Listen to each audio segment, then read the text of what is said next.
दोस्तों आज हम एक ऐसी क्राइम थ्रिलर कहानी देखने वाले हैं जिसकी कहानी दार्जिलिंग की खूबसूरत वादियों के पीछे छुपे अंधेरे के सच को उजागर करती है। कहानी की शुरुआत होती है पुराने जमाने के मशहूर फिल्म स्टार क्लूनी रॉय की अचानक हुई मौत से। देखने में ये साधारण और प्राकृतिक मौत लगती है, लेकिन जल्द ही सामने आता है इस घटना के पीछे हुआ काला अतीत। तो इस रहस्य को सुलझाने का बीड़ा उठाता है अभिजीत बैनर्जी, एक महत्वाकांक्षी पत्रकार जिसे सच की तलाश किसी भी कीमत पर करनी ही है। जैसे जैसे वो जांच की गहराई में उतरता है, वैसे वैसे उसके सामने आते हैं खतरनाक काले राज, झूठे और ऐसे चेहरे जो ऊपर से तो मासूम दिखाई देते हैं, लेकिन भीतर से उनके अंदर बहुत ही रहस्य छुपे हैं। अब सवाल यह है, क्या अभिजीत बैनर्जी किलर तक पहुंच पाएगा या फिर वो खुद ही इस रहस्य का हिस्सा बन जाएगा? यही देखेंगे हम आज की कहानी में, जिसका नाम है मर्डर इन हिल्स। IMDb पर मिले है इसे 6.1 आउट ऑफ 10 और आपको ये कहानी जरूर पसंद आने वाली है, तो वीडियो को एंड तक जरूर देखिएगा और चैनल को भी सब्सक्राइब करना मत भूलिएगा। चलिए शुरू करते हैं आज की कहानी। दोस्तों कहानी की शुरुआत होती है टोनी नाम के एक बहुत बड़े शख्स से, जो कि पहले एक एक्टर हुआ करता था, लेकिन अब उसे फिल्में नहीं मिल रही, इसलिए उसने अपनी टीम को छोड़ दिया है और यहाँ पर वो हिल्स जैसी जगह पर घूमने के लिए आता है। अब यहाँ पर वो एक एक करके बहुत सारे लोगों से मिलता है, जिनके बारे में हम आगे जानेंगे। अब वो यहाँ पर सबसे पहले मिलता है अपनी खास दोस्त, जिसका नाम है शीला। यहाँ पर शीला और टोनी की बातों से हमें पता चलता है कि ये लोग एक छोटी सी पार्टी करने वाले हैं। तो शीला कहती है कि पार्टी का सारा इंतजाम मैं करूंगी। तो अब यहाँ पर ऐसे ही थोड़ी देर बात करने के बाद वो वहां से निकल जाता है। उसके बाद दोस्तों हम अगले दिन देखते हैं टोनी डॉक्टर नीमा से जाकर मिलता है और जैसे ही ये दोनों मिलते हैं वो एक दूसरे को किस करते हैं। तो यहाँ पर हमें पता चलता है कि दरअसल इन दोनों का पहले अफेयर चल रहा था। अब उसके बाद टोनी सीधा जाकर बॉब दास से मिलता है, जो कि टोनी का बहुत ही अच्छा दोस्त है। अब यहाँ पर हम देखते हैं बॉब दास किसी ऑर्फनेज को चला रहा होता है, तो टोनी उसे भी अपने पार्टी में इनवाइट करता है। फिर वो आगे जाकर मिलता है विजय से, जो कि एक बहुत बड़ा फिल्म मेकर होता है और वो आगे जाकर टोनी को लेकर फिल्म बनाने की सोच रहा था, इसीलिए वो टोनी को फिल्म की स्क्रिप्ट भी देता है और वो स्क्रिप्ट टोनी को बहुत पसंद भी आती है। अब यहाँ पर टोनी विजय को भी अपनी पार्टी में बुलाता है। फिर वहां से वो अपने घर की तरफ जाने के लिए निकलता है। तो उसके अगले सीन में हम देखते हैं वो अपने घर की तरफ जा रहा होता है, तो रास्ते में उसे इस एरिया का DSP यानी कि शुभंकर मिल जाता है। जब ये दोनों बात करते हैं तो हमें पता चलता है कि दरअसल आज टोनी का बर्थडे है, इसलिए उसने ये सारी बर्थडे पार्टी ऑर्गेनाइज की है। अब दोस्तों यहाँ पर टोनी DSP शुभंकर को भी अपने बर्थडे पार्टी में इन्वाइट करता है, लेकिन शुभंकर टोनी से कहता है कि यार तुम तो बहुत बड़े सेलिब्रिटी हो, तुमने बॉलीवुड से लेकर हॉलीवुड तक बहुत सारे फिल्मों में काम किया है, तो तुम्हारे पार्टी में तो बहुत सारे मेहमान आएंगे और मैं तो उन्हें पहचानता भी नहीं, इसलिए मुझे थोड़ा ऑकवर्ड फील होगा, इसलिए मैं वहां पर आने से हिचकिचा रहा हूँ। मेरा वहां पर नहीं आना यही बेहतर होगा। लेकिन टोनी उससे कहता है कि आजकल मुझे अकेला ही रहना पसंद है। जब से मैं फिल्म इंडस्ट्री से बाहर आया हूँ मैं ज्यादातर किसी से नहीं मिलता, इसलिए आज के पार्टी में भी ज्यादा लोग नहीं आएंगे। मैंने सिर्फ अपने कुछ करीबी दोस्तों को ही इन्वाइट किया है, इसलिए तुम मेरी बर्थडे पार्टी पे आ सकते हो और तुम्हें आना ही होगा। ऐसा कह के वो वहां से निकल जाता है। अब दोस्तों कुछ देर के बाद टोनी सीधा अपने घर पर पहुंचता है और वहां पर हम उसके घर के पास रहने वाले पड़ोसी रंजन नाम के एक खास आदमी को देखते हैं। अब रंजन और टोनी की बातों से हमें पता चलता है कि रंजन तो टोनी को पिछले 10 सालों से जानता है और 10 साल से ये लोग यहाँ पर पड़ोसी है। उसके बाद जब टोनी घर जा रहा होता है तब उसे अपने जैकेट की जेब में एक चिट्ठी मिलती है, जिससे किसी ने टोनी के पास छुप कर रख दिया था। अब उसमें लिखा होता है कि I will punish you for your crime. ये देखकर टोनी थोड़ा सा घबरा जाता है। वो उस चिट्ठी के बारे में रंजन से बात करता है, तो यहाँ पर हमें पता चलता है कि टोनी ने किसी जायसवाल नाम के आदमी से 3 करोड़ उधार के तौर पर लिए थे, लेकिन टोनी वो पैसे समय पर लौटा नहीं पाया। अब जो कि टोनी फिल्म इंडस्ट्री भी छोड़ चुका है, इसलिए उसके पास फिलहाल पैसे नहीं है, लेकिन वो रंजन से कहता है कि मेरे पास एक बंगलो है, वही बेचकर अब मुझे सारा कर्जा चुकाना होगा। और अब ये सीन यहीं पर कट होता है। अब दोस्तों कहानी चली जाती है कोलकाता, जहाँ पर हम अमिताभ नाम के एक बंदे को देखते हैं, जो कि शीला का बॉयफ्रेंड होता है। यहाँ हमें पता चलता है कि अमिताभ पहले मुंबई में इन्वेस्टिगेशन जर्नलिस्ट के तौर पर काम करता था। जब वो मुंबई में था तब उसने एक बहुत बड़े घोटाले को लोगों के सामने लाने की कोशिश की थी, लेकिन पॉलिटिक्स और बड़े लोगों ने अमिताभ को ही उस केस में फंसा दिया, इसलिए अमिताभ को जेल भी हुई और उसकी नौकरी भी चली गई। इसलिए अब वो मुंबई छोड़कर कलकत्ता चला आया और फिलहाल वो अकेला ही रहता है। अब उसके काम के बारे में बात करें तो अमिताभ क्राइम इन्वेस्टिगेशन की कहानी लिखकर बहुत सारे न्यूज चैनल और अखबारों में भेज देता है, यानी कि वो एक फ्रीलांसर की तरह काम करता है। अब दोस्तों उसके अगले सीन में हम अमिताभ को देखते हैं, वो शीला से मिलता है। तो यहाँ पर शीला अमिताभ को टोनी की पार्टी में चलने के लिए इनवाइट करती है।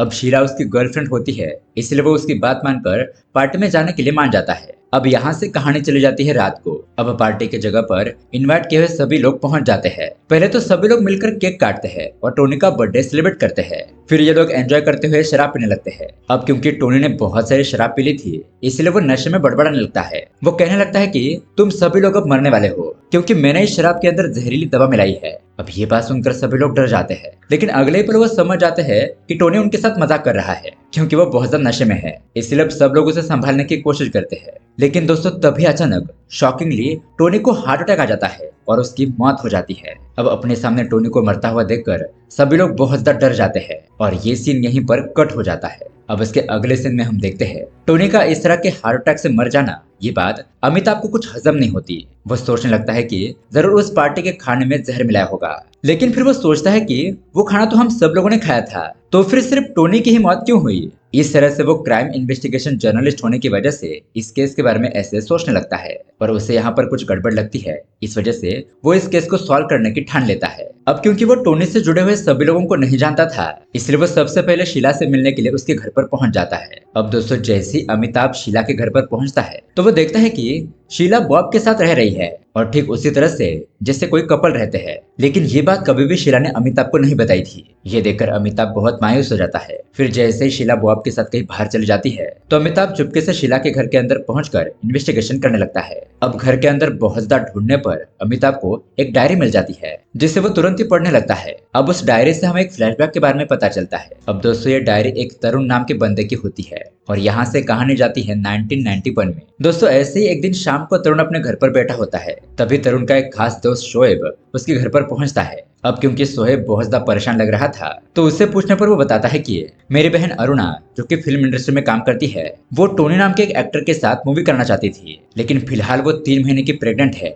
मेरी बहन अरुणा का कहना यह है कि वो बच्चा टोनी का ही है, लेकिन टोनी अब जिम्मेदारी लेने के लिए मना कर रहा है। तो अब ये बात सुनकर तरुण और शोएब मामला सॉर्ट आउट करने के लिए टोनी से मिलने पहुंचते हैं। अब दोस्तों यहाँ पर हम देख पाते हैं कि अरुणा का कहना ये होता है कि टोनी उससे शादी कर ले, लेकिन टोनी को अभी अभी हॉलीवुड से बहुत बड़ी फिल्मों का ऑफर आया है, इसलिए टोनी अरुणा से शादी करने के लिए मना करने लगता है। तो फिर यहाँ पर शोएब उसे एक ऑप्शन देता है। वो कहता है कि टोनी देखो, तुम फिलहाल चाहो तो अरुणा से कोर्ट मैरिज कर लो और बाद में तुम चाहो तब तुम्हारी शादी के बारे में पब्लिकली अनाउंस कर देना। लेकिन फिर भी टोनी अरुणा से शादी करने के लिए मना कर देता है। अब दोस्तों वहां पर हम देखते हैं टोनी के पिताजी भी मौजूद होते हैं, लेकिन वो टोनी को कुछ भी नहीं कहते। वो तो उल्टा शोएब को ही पैसे ऑफर करते हैं और कहते हैं कि इस मैटर को यहीं पर क्लोज कर दो। लेकिन शोएब बहुत ज्यादा गुस्सा होकर कुछ भी ना कहते हुए वहां से निकल जाता है। अब दोस्तों रात में यहाँ पर हम देख पाते हैं कि टोनी का पिता जो कि एक बहुत बड़ा पॉलिटिशियन होता है, वो शोएब और उसकी बहन अरुणा का एक्सीडेंट करवा के उन्हें जान से मार देता है और उनके पोस्टमार्टम रिपोर्ट को भी बदल देता है कि शोएब बहुत ड्रिंक करके ड्राइव कर रहा था, इसलिए उनका एक्सीडेंट हो गया। लेकिन जब ये बात तरुण को पता चलती है तो वह समझ जाता है कि ये सब कुछ टोनी का ही किया धरा है, इसलिए वह आगे जाकर इस केस की इन्वेस्टिगेशन करने की कोशिश करने लगता है। और उसी वक्त तरुण ने यह डायरी लिखी थी। अब जैसे ये बात टोनी और उसके पिताजी को पता चलती है कि तरुण उनके खिलाफ इन्वेस्टिगेट कर रहा है, तो वो लोग उस पर भी हमला करके उसे भी मार देते हैं। इसलिए उस डायरी में इतना ही लिखा हुआ अमिताभ को मिलता है। अब डायरी के लास्ट पेज पर अमिताभ को एक फोटो मिलता है और अब ये डायरी देखकर अमिताभ को साफ हो जाता है कि कोई तो है जिसने टोनी को मारकर बदला लेने की वजह से ये सब कुछ किया है। इसलिए वो ठान लेता है कि चाहे कुछ भी हो जाए वो इस केस को इन्वेस्टिगेट करके ही रहेगा। अब दोस्तों उसके अगले सीन में हम देखते हैं अमिताभ सीधा विजय जो कि फिल्म मेकर होता है उसके पास इन्वेस्टिगेशन करने के लिए पहुंच जाता है। अब विजय के मिलने पर अमिताभ उससे टोनी के बारे में सवाल जवाब पूछने लगता है, लेकिन इस बात से विजय को बहुत ज्यादा गुस्सा आ जाता है। उसे लगता है कि अमिताभ अपनी कहानी लिखने के लिए सब कुछ इन्वेस्टिगेशन कर रहा है, इसलिए विजय उसे डांटते हुए कहता है अभी टोनी को मरे हुए 24 घंटे भी पूरे नहीं हुए हैं और तुम इस तरह अपनी कहानी के लिए मुझे परेशान करने के लिए यहाँ पर पहुंच गए। तुम अपने फायदे के लिए कुछ भी लिखना बंद कर दो। इस तरह से विजय अमिताभ को कुछ भी बातें ना बताते हुए वहां से बाहर चला जाता है। तो अब जैसे ही अमिताभ भी वहां से जा रहा होता है तो उसे टेबल पर न्यूज़पेपर पड़ा हुआ मिलता है जिसमें कि कुछ हिस्सा कटा हुआ होता है, इसलिए अमिताभ उस पेपर को लेकर अपने घर पर चला जाता है। अब अमिताभ घर पर जाकर उस कटे हुए पेपर के शब्दों को जोड़ने की कोशिश करते हुए यह सोचने लगता है कि आखिरकार इस पेपर में कौन से शब्द कटे होंगे। अब बहुत ज्यादा कोशिश करने के बाद अमिताभ को कुछ शब्द मिल जाते हैं जो उस पेपर से कट हो गए थे, लेकिन उससे जोड़ने पर अब सेंटेंस बन जाता है और वो ये होता है कि you will be punished for your crime. मतलब कि दोस्तों ये वही सेंटेंस जो मरने से पहले टोनी को अपने जेब में मिले उस कागज पर लिखा हुआ था। तो दोस्तों यहाँ पर हैरान करने वाली बात तो ये होती है कि आखिरकार उस चिट्ठी का और विजय का क्या कनेक्शन है। इसके बारे में ही अमिताभ आगे सोचने लगता है। फिर हम देखते हैं कि अमिताभ आगे जाकर बहुत ही सीरियस होकर इस केस को इन्वेस्टिगेट करने लगता है। उसे याद आता है कि उसका एक सुरेश नाम का दोस्त पुलिस ऑफिसर है, तो वो उसे मिलने के लिए चला जाता है। अब ऑफिसर सूरज से बात करने पर अमिताभ को पता चलता है कि जब शोएब और अरुणा का एक्सीडेंट हुआ था तब उनका केस उदय नाम का एक पुलिस ऑफिसर इन्वेस्टिगेट कर रहा था, लेकिन आगे जाकर उसी इन्वेस्टिगेशन के चलते हुए उस पुलिस ऑफिसर उदय की मौत हो गई। लेकिन उससे उस केस में साथ देने वाला एक और जूनियर पुलिस ऑफिसर जिंदा है जिसका नाम होता है अमर, लेकिन वो बहुत ही पियक्कड़ होता है। इसलिए अमिताभ उसके लिए दारू की बोतल लेकर उससे मिलने के लिए पहुंचता है। तो अमर अमिताभ को बताने लगता है कि जब उदय इस केस को इन्वेस्टिगेट कर रहा था तब टोनी का बाप उदय से मिलने के लिए आया था। उसने उदय को इस केस को बंद करने के लिए बहुत सारे पैसे ऑफर किए, लेकिन उदय एक सच्चा पुलिस ऑफिसर होने की वजह से उसने पैसे नहीं लिए। लेकिन अब टोनी का बाप पॉलिटिक्स में होने की वजह से वो उदय को धमकाने लगा कि अगर तुमने रिपोर्ट में बदलाव नहीं किए तो मैं तुम्हारे सीनियर ऑफिसर से मिलकर तुम्हें सस्पेंड कर दूंगा। लेकिन अब ऑफिसर उदय उसे कहता है कि अगर मैं मेरे रिपोर्ट्स बदल भी दूंगा लेकिन जो पोस्टमार्टम रिपोर्ट है उसका क्या करोगे? वो जो डॉक्टर है वो बहुत ही ईमानदार है, वो इस बात के लिए कभी नहीं मानेंगे। फिर उस पोस्टमार्टम रिपोर्ट से साफ साफ सारा सच पता चल जाएगा।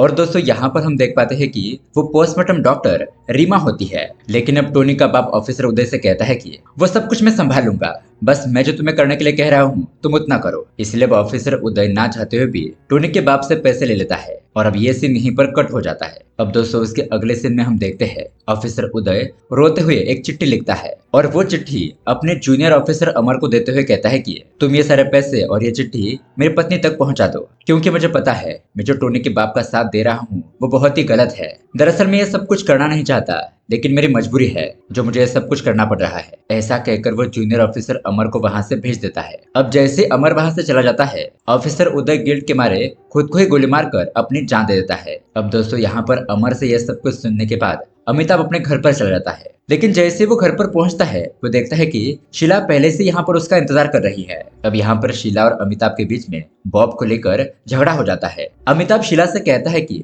मुझे तुम्हारे और बॉब के बारे में सब कुछ पता चल गया है, लेकिन मैं उस पर तुम्हें कुछ नहीं कहना चाहता, बस मैं इतना कहना चाहता हूँ तुम उस बॉब से बचकर रहना। वो जो बॉब है ना, मुझे लगता है कि वो शोएब का बेटा है जिसे बचपन में तरुण ने ऑर्फनेज में भर्ती किया था। तुम बस एक बार उसका वेरिफिकेशन जरूर करना। तो बस इतना सुनकर शीला वहां से चली जाती है। अब दोस्तों उस जूनियर ऑफिसर अमर से अमिताभ को पता चल गया था कि पोस्टमार्टम रिपोर्ट बनाने वाली डॉक्टर रीमा थी, इसलिए वो इस बारे में अधिक जानकारी पाने के लिए डॉक्टर नीमा से मिलने के लिए जाता है। अब नीमा से बातचीत करने पर वो बताती है कि जी हाँ ये सच बात है, डॉक्टर रीमा ने ही सोहेब और अरुणा की डेड बॉडी का पोस्टमार्टम किया था, लेकिन उस केस के इन्वेस्टिगेशन के दौरान डॉक्टर रीमा के घर पर गैस फटने की वजह से उनकी भी हादसे में मौत हो गई थी। तो ये जानकारी मिलने के बाद अमिताभ वहां से चला जाता है। अब दोस्तों उसके अगले दिन हम देखते हैं विजय अमिताभ को किसी कारण से मिलने के लिए बुलाता है। अमिताभ विजय से मिलने के लिए जाता है तो विजय उसे बताता है कि देखो मैं टोनी की मौत के ऊपर एक फिल्म बनाना चाहता हूँ और मुझे लगता है कि टोनी की मौत बहुत ही मिस्टीरियस तरीके से हुई है, तो इससे हम और भी ज्यादा मिस्टीरियस और थ्रिलर तरीके से प्रेजेंट करके बहुत ही अच्छी फिल्म बना सकते हैं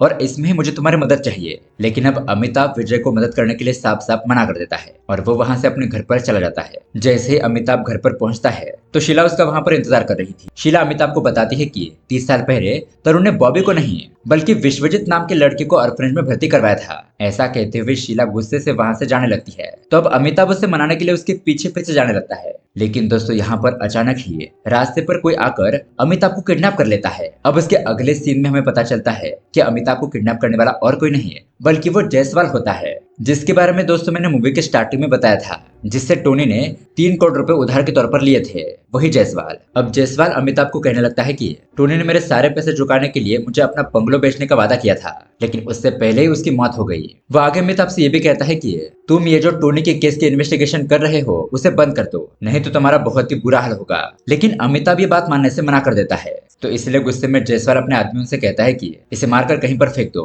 अब जायसवाल के आदमी अमिताभ को मार ही रहे होते हैं कि तभी वहां पर बॉब दास पहुंच जाता है और वहां पर सारे आदमी उनसे फाइट करके उन्हें वहां से भगा देता है और अमिताभ को बचाकर उसे अपने घर पर ले आता है। अब दोस्तों यहाँ घर पर आने के बाद हम देखते हैं कि बॉब दास और अमिताभ एक दूसरे से बातें करने लगते हैं। अब अमिताभ ने टोनी की मौत के बारे में जो जानकारी हासिल की थी वो उसके बारे में उसे बताने लगता है। वो आगे बॉब दास को ये बताता है कि मुझे तो ऐसा लग रहा था कि कहीं ना कहीं टोनी की मौत के पीछे जायसवाल का ही हाथ है, क्योंकि टोनी ने जायसवाल से 3 करोड़ रुपए उधार के तौर पर लिए थे, लेकिन वो उन पैसों को लौटा नहीं पाया। उसके बाद टोनी ने जायसवाल को पैसों के बदले में अपनी प्रॉपर्टी देने की बात की थी। तो ऐसा भी हो सकता है कि ऐन मौके पर टोनी पलट गया हो और इसलिए गुस्से में आकर जायसवाल ने टोनी को मरवा दिया हो। इस तरह से वो पूरी जानकारी बॉब दास को बताने के बाद वहां से चला जाता है। अब दोस्तों अगले सीन में हम देखते हैं इतना सब कुछ होने के बावजूद भी अमिताभ अपने केस के इन्वेस्टिगेशन जारी रखता है। वो उस डॉक्टर रीमा के कलीग से जाकर मिलता है और उन्हें 1991 के केस में क्या हुआ था इसके बारे में पूछने लगता है। तब यहाँ पर हमें फिर से फ्लैशबैक दिखाया जाता है, जहाँ पर हम देखते हैं कि पुलिस ऑफिसर उदय टोनी के बाप से मिलने के बाद फॉरेंसिक डॉक्टर रीमा के पास पहुंच जाता है। वो रीमा से कहता है कि तुम टोनी के पिता के खिलाफ नहीं लड़ सकती, वो एक बहुत बड़ा पॉलिटिशियन है, अगर तुम उसके खिलाफ गई तो वो जरूर तुमसे बदला लेगा।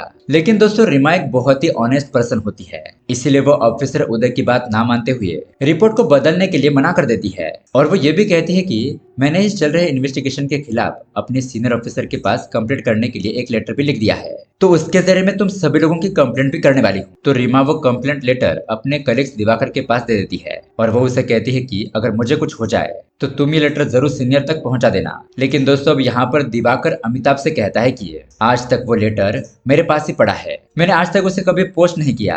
अब आगे अमिताभ दिवाकर से पूछता है कि अगर तुम्हें कोर्ट में जॉब देने के लिए बुलाया जाए तो क्या तुम आ सकते हो? तो इस बात पर दिवाकर मना करने लगता है, कहता है कि मैं इन कोर्ट कचहरी के झंझट में नहीं पड़ना चाहता।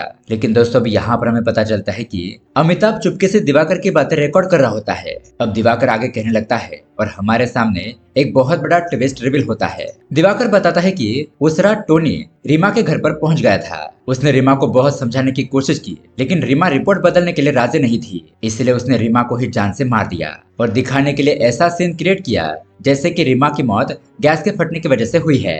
अब ये बात सुनने के बाद अमिताभ तो बहुत ज्यादा शॉक रह जाता है। उसके बाद वो पुलिस ऑफिसर शुभंकर को कॉल करके कहने लगता है कि सर मेरी जान को खतरा है, प्लीज आप मुझे प्रोटेक्शन दीजिए। तो ऑफिसर शुभंकर भी इस बात के लिए मान जाता है। वो अमिताभ को वार्न करते हुए कहता है कि वो जायसवाल बहुत ही खतरनाक आदमी है, तुम उसके खिलाफ ना ही जाओ तो तुम्हारे लिए बेहतर होगा। लेकिन अमिताभ यहाँ पर उसकी बात नहीं मानता। अब उसके बाद हम देखते हैं कि अमिताभ सीधा टोनी की पत्नी रोमा के घर पर चला जाता है और रोमा से पूछने लगता है कि क्या अभी भी आप वो प्रॉपर्टी बेचने वाली हो, क्योंकि अभी तक उन्हें जायसवाल के 3 करोड़ रुपए देने बाकी थे। लेकिन यहाँ पर रोमा अमिताभ से कहती है कि देखो ये हमारा पर्सनल मैटर है, तुम इसमें ना पड़ो तो ही बेहतर होगा। लेकिन अब ऐसी बातें सुनने के बाद अमिताभ को ऐसा लगता है कि रोमा ने जायसवाल के साथ मिलकर प्रॉपर्टी के लिए टोनी को ही मार दिया होगा और इसी बात को लेकर वो आज रात आर्टिकल लिखने की सोच रहा होता है। लेकिन अब यहाँ पर अमिताभ को बहुत ज्यादा डर भी लग रहा था, क्योंकि उसे लग रहा था कि कोई तो है जो उसे मारने की कोशिश जरूर करेगा। इसलिए वो अपने घर की चाबी बॉब दास के पास रख देता है, मतलब कि किसी भी चीज की जरूरत पड़े तो बॉब दरवाजा खोलकर अंदर आ सकता है। अब देखते देखते रात हो जाती है और अमिताभ शांति से बैठकर आर्टिकल लिखना शुरू करता है। लेकिन तभी हम देखते हैं कि अचानक ही कोई दरवाजा खोलकर अमिताभ के घर के अंदर घुस जाता है और अमिताभ के ऊपर पीछे से हमला करके उसे बेहोश कर देता है। और दोस्तों अब यहाँ पर आता है बहुत बड़ा ट्विस्ट, यहाँ पर खुलते हैं इस कहानी के असली पत्ते। दरअसल दोस्तों अमिताभ को मार के बेहोश करने वाला और कोई नहीं है बल्कि पुलिस ऑफिसर शुभंकर होता है। जी हाँ दोस्तों, और दोस्तों टोनी को मारने वाला कोई एक नहीं है बल्कि ये सब लोग होते हैं। इन सभी लोगों ने एक साथ मिलकर टोनी को मार डाला था। अब यहाँ पर हमें दिखाया जाता है कि आखिरकार उन सभी लोगों ने मिलकर टोनी को क्यों मारा। तो यहाँ पर सबसे पहले हमें टोनी के पड़ोसी रंजन की कहानी बताई जाती है। दरअसल रंजन का भाई वीरेन टोनी का सिक्योरिटी गार्ड हुआ करता था, लेकिन जब वीरेन को शोएब और अरुणा की मौत की सच का पता चला तो वह सारे सबूत इकट्ठा करके इस केस को रीओपन करना चाहता था। लेकिन जब ये बात टोनी के पिता को पता चली तब उन्होंने वीरेन को अपनी योजना से मरवा दिया। लेकिन मरने से पहले वीरेन ने सारे सबूत रंजन को दे दिए थे और ये भी कहा था कि मेरे साथ कुछ भी हो जाए लेकिन तुम्हें टोनी और उसके पिता को सजा जरूर दिलानी है। उसके बाद दोस्तों हमें विजय के बारे में पता चलता है। विजय और कोई नहीं बल्कि शोएब का बेटा होता है, जिसे तरुण ने ऑर्फनेज में भर्ती किया था। बड़ा होकर उसने अपना नाम विश्वजीत से विजय रख दिया। अब आगे यहाँ पर डॉक्टर नीमा बताती है कि मैं अरुणा की छोटी बहन हूँ। अब यहाँ पर हमें पता चलता है कि कहानी की शुरुआत में टोनी के जेब में जो चिट्ठी मिली थी वो डॉक्टर नीमा ने ही उसके जेब में डाली थी। फिर उसके बाद शीला बताती है कि मैं तरुण की बेटी हूँ। तब बॉबी बताता है कि शीला और वो जब कॉलेज में पढ़ रहे थे तब रंजन के जरिए उन्हें शीला के पिता के मर्डर के बारे में पता चला कि उसके पीछे टोनी का हाथ है। और दोस्तों यहाँ पर पुलिस ऑफिसर शुभंकर बताता है कि मैं उस डॉक्टर रीमा का बेटा हूँ जिसे टोनी ने मार दिया था और घर में गैस फटने का कारण बताकर केस को क्लोज कर दिया था। मैं उसी रीमा का बेटा हूँ। और दोस्तों इन सब का मास्टरमाइंड होता है टोनी का पड़ोसी रंजन। दरअसल दोस्तों इन सभी लोगों ने पहले से ही डिसाइड कर लिया था कि ये लोग टोनी को मारने वाले हैं, लेकिन ये लोग सही मौके की तलाश कर रहे थे। और जब उन लोगों को टोनी के बर्थडे पार्टी के बारे में पता चला तो उन्होंने उसी दिन टोनी को मारने का फाइनल किया। लेकिन अगर टोनी की मौत के ऊपर इन्वेस्टिगेशन होगी तो ये सभी लोग फंस सकते थे, इसलिए उन लोगों ने शीला के माध्यम से अमिताभ को इस पार्टी में शामिल किया ताकि अगर पार्टी में बाहर का कोई व्यक्ति होगा तो उनके ऊपर शक नहीं जाएगा। इन्वेस्टिगेशन करते हुए पुलिस वाले अमिताभ से ही सारा सच पूछेंगे और वो बता देगा कि हार्ट अटैक की वजह से मौत हुई है, तो उन्हें कोई प्रॉब्लम नहीं होगी। लेकिन यहाँ पर हुआ उल्टा। दरअसल उन लोगों को पता नहीं था कि अमिताभ इस केस को सुलझाने के लिए इतना सीरियस हो जाएगा। उसके बाद अमिताभ ने बॉब और शीला को एक साथ देखा और फिर शीला के घर पर उसे जो डायरी मिली उससे ही अमिताभ ने सारी इन्वेस्टिगेशन शुरू की। लेकिन जब उस जायसवाल ने अमिताभ को किडनैप किया तब रंजन और इन सभी लोगों को लगा कि अब मामला बहुत ही सीरियस हो गया है। अगर वो जायसवाल पकड़ा जाएगा तो ये सभी लोग पकड़े जाएंगे। इसलिए सभी लोग मिलकर कई बार अमिताभ को वार्न करते हैं कि तुम इस केस की इन्वेस्टिगेशन करना बंद कर दो, क्योंकि जायसवाल के साथ साथ अमिताभ को रोमा पर भी शक हो गया था। अगर जायसवाल फंसेगा तो रोमा भी फंसेगी और रोमा भी इन लोगों के साथ मिली हुई थी, तो रोमा पकड़ जाएगी तो इन लोगों के बारे में भी पता चल जाएगा। इसलिए जिस दिन अमिताभ अपना आर्टिकल लिखने जा रहा था उसी रात ये सभी लोग अमिताभ को पकड़ लेते हैं। अब दोस्तों यहाँ पर अमिताभ सब लोगों को बताता है कि तुम सभी लोगों ने जो जो बोला है वो मैंने चुपके से रिकॉर्ड कर लिया है, लेकिन तुम लोग घबराओ मत, मैं ये किसी को नहीं दिखाऊंगा, क्योंकि तुम लोगों ने अपना अपना बदला लेने के लिए टोनी को मार डाला। और मैं ये भी मानता हूँ कि टोनी बहुत ही गलत आदमी था, उसका मरना ही सबके लिए इंसाफ होगा। ऐसा कहते हुए कोई भी एक दूसरे के खिलाफ नहीं जाता। और दोस्तों ये कहानी यहीं पर एंड हो जाती है। तो दोस्तों ये कहानी आपको कैसी लगी हमें कमेंट करके जरूर बताइएगा। साथ ही ऐसे ही अमेजिंग मूवी देखने के लिए हमारे चैनल को सब्सक्राइब जरूर कीजिए। मिलते हैं अगली वीडियो में। Thanks for watching.